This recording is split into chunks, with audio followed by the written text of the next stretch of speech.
Hey, good morning. It is Monday, and we are here to talk about The Outsiders and Chapter 6 and what is going on in our book. So get ready.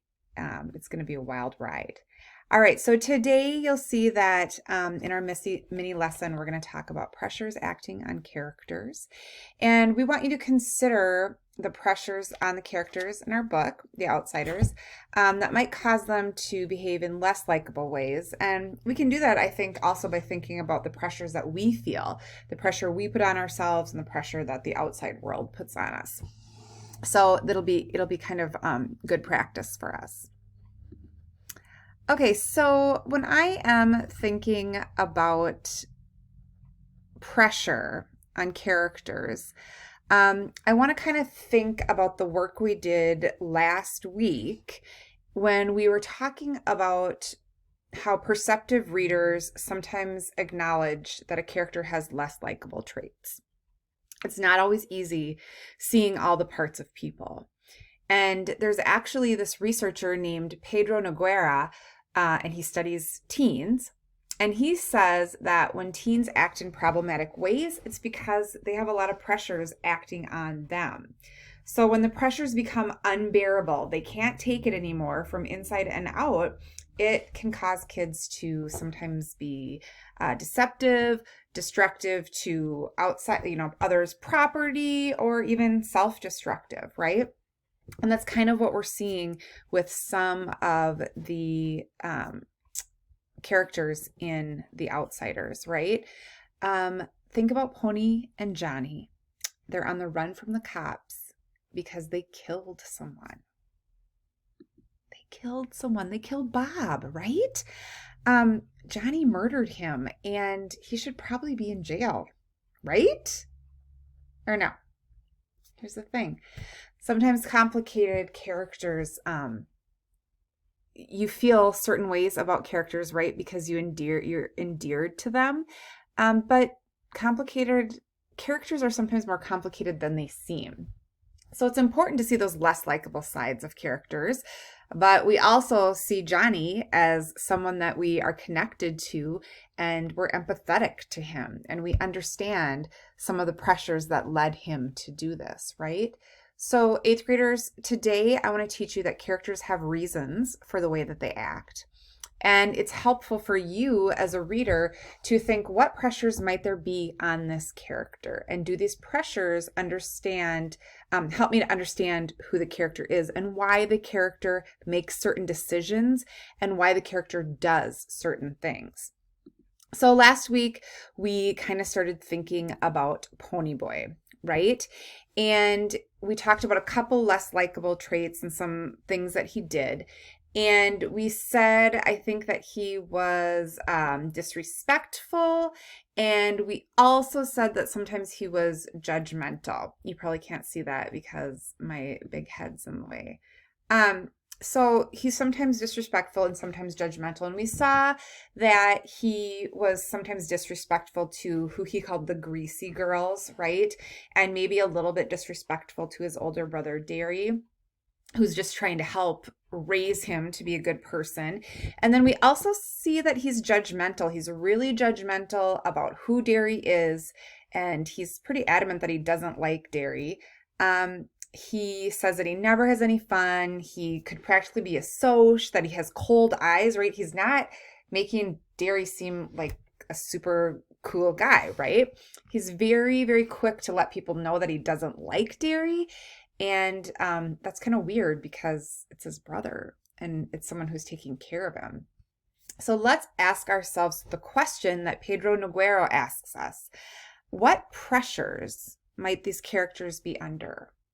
What pressures might be driving Ponyboy to act this way? Okay, so I made this character map of, or this pressure map, sorry, of Ponyboy. And the blue pressures are kind of these social pressures. And the pink ones are kind of family pressures. And the yellow is a lot of different things. Some of them are kind of social pressures. Some of them are pressures from being a greaser and things like that. And so when I was just thinking about what pressure Ponyboy might be under, I think first of all, right now he knows that he's involved in Bob's death, right? And that is scary. Okay. He is thinking that he might have to go to jail and he's 16 years old, right? And that's something he definitely doesn't want to do.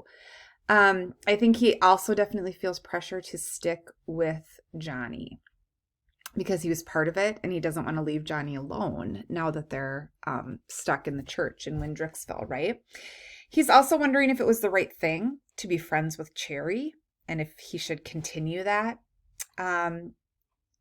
Greaser-wise, he doesn't like being a greaser. And we kind of talked about the first thing we noticed about Ponyboy was that he was really sensitive and he was almost a loner even though he was in a group called the Greasers.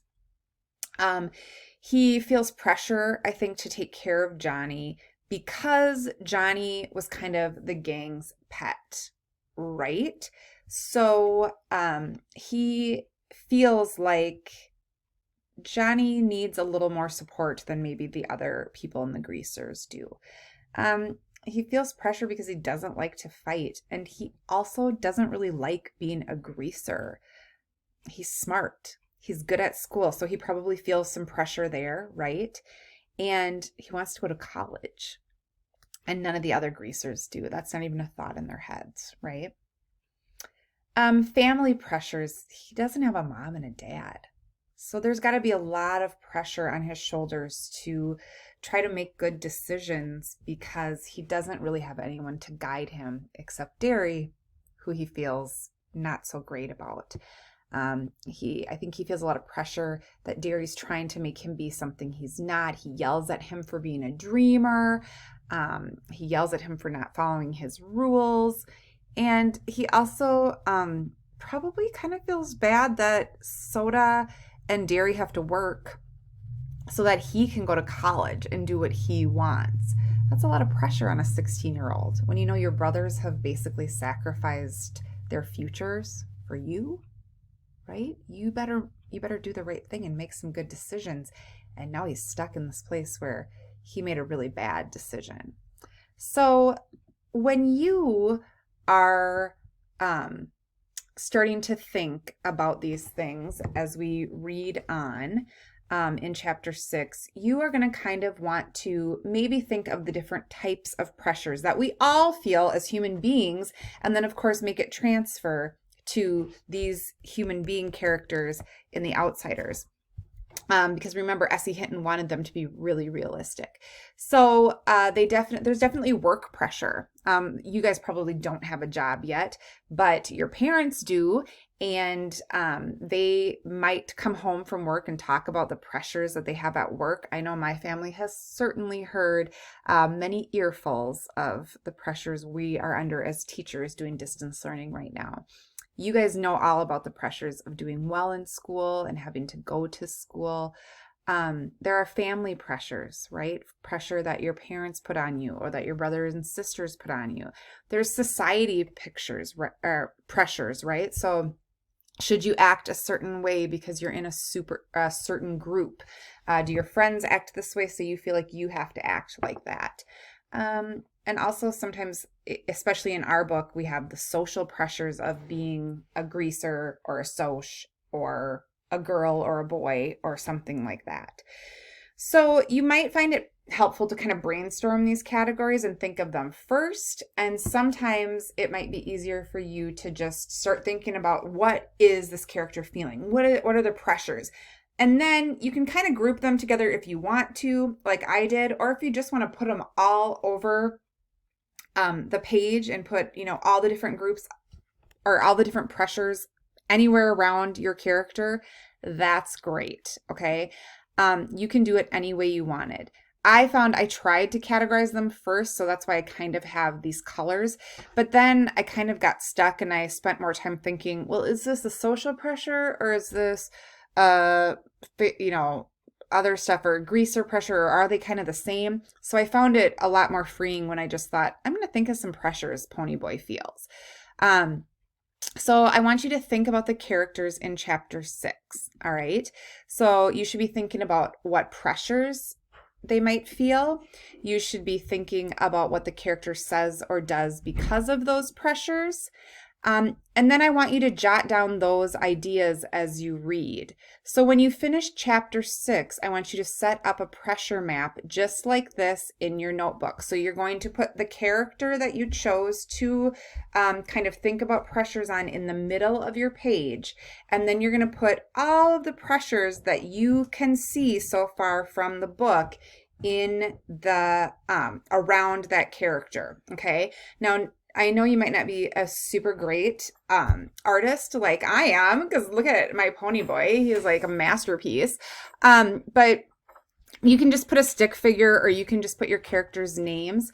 Some of them that you might be able to use right now, especially in this chapter, is you could definitely talk about the pressures Johnny feels. Maybe you can talk about the pressures that Dally feels.